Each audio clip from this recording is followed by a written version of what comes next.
they aren't necessarily, how can I put it, they'll get a salary, they might get a bonus, but there has to be some other reward, because once they've had the salary and they had the bonus, they've had the salary and they've had the bonus.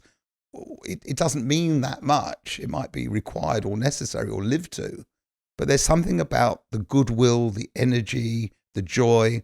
And if you're asking people to learn and develop with you, they cannot hear and they cannot learn when they're in distress or fear.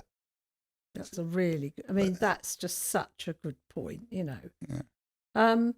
I think, you know, I mean, you said earlier, oh, you know, if you just follow this simple framework, but I guess I want to sort of pick the bones out of that, because, you know, however we're going to do something and however we're going to create any sort of shift or change or think about the culture differently, it all begins with how we speak to each other. You know, there's the energetic presence, and then there's the words we use, you know, and we call our training words can be windows or walls. And I think that, you know, I've never had any mind to change that, because that is such a good statement, isn't it? The way you use words could be, to someone else, it could be empathy, or it could be a weapon. Well, dare I say it? Yes, it's which words you use. Yes, and how you use them. And how you use them. The words of function, of output, of process are not really the language we're talking about here. Here it's a very different kind of language. It's how are you? How are things in your life? What are your fears and concerns at the moment? What is it you're looking for? Is there, you know, what's going on in your life?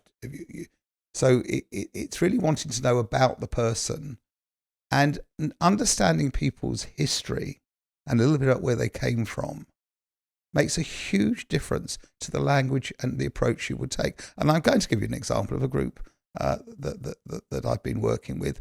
A lot of them come from parts of the world where they've had to leave. Okay, and that affects how they react and respond to things.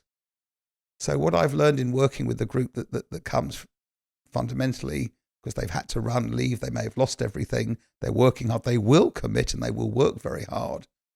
But there's a case of a lot of renewal, a lot of language of renewal and safety. Yes, I think that names it.